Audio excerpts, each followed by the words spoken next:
Coach, thanks so much for your time today. Would you take a minute to recap the win against Navy, please? Maybe a word or two about Cortez's performance on defense, and that of your defense overall, and what you expect to see as you're back at home to face USF at Nibbert on Saturday.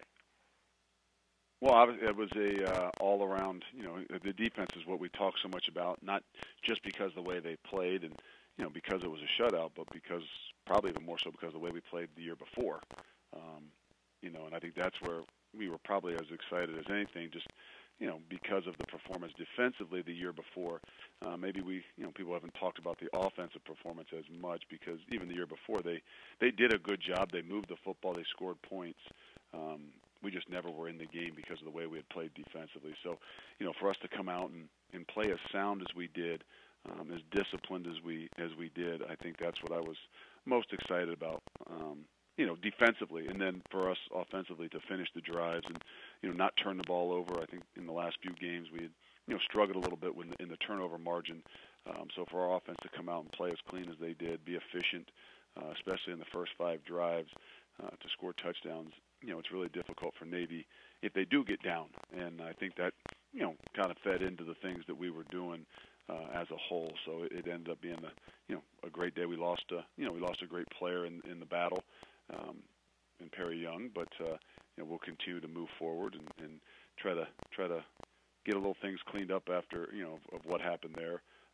But again, now we got to move on to South Florida and kind of change up. I think sometimes the difficult thing about playing Navy is the week after, especially defensively, just because of the specifics that you had to do for that game, as much time as you had to put into it. Now you got to get yourself back into the mode of playing a completely different offense and spreading the field and athletes all over the place. That is going to be a unique challenge for us.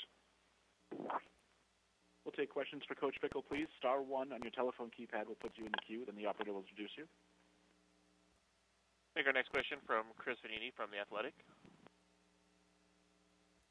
Coach, heading into November here, a lot of teams are in the mix for the division titles in this league. What do you make of the league this year and kind of the competition that you see in it?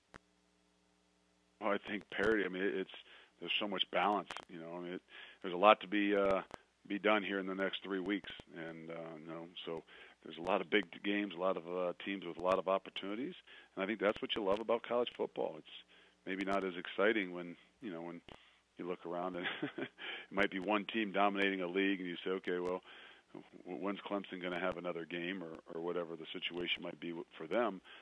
Where you look in our league, in the American, and you're like, wow, there's some really big games all over the place. You're not exactly sure who's going to close this thing out on the East or the West, and I think that's what makes it exciting.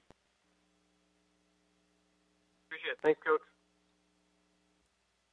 Again, *1 for questions for Coach Fickell, please.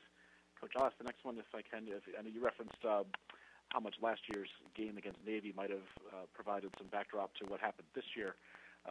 Last year, looking ahead to the game against USF here, last year's game against the Bulls, certainly one that might be able to do the same in terms of being able to erase something that didn't go your way, and also in the context of preparing for a team, a good team, a 7-win team that probably didn't have its best day coming last week as well. How do you assess those two factors coming into this week's game? Well, I mean, last year there's really no bearing on this game other than learning some things and what they did, but it really won't have an effect on this game. Just as if last year's Navy game, you can say it didn't have an effect. Yes, it might have provided some energy and some motivation, but the ability to get better. And so I think that coming in here, we can't worry about how they performed last week. Maybe it wasn't their best. I think that's what Coach Strong said. But the reality is we still got to focus on ourselves, and we're only worried about how we can play our best football at 7 o'clock on Saturday night. Great question. Do we have any further questions for Coach Fickell? *1 on your telephone keypad, if so. Coach, thank you as always for your time this week. Look forward to hearing from you once again next Monday.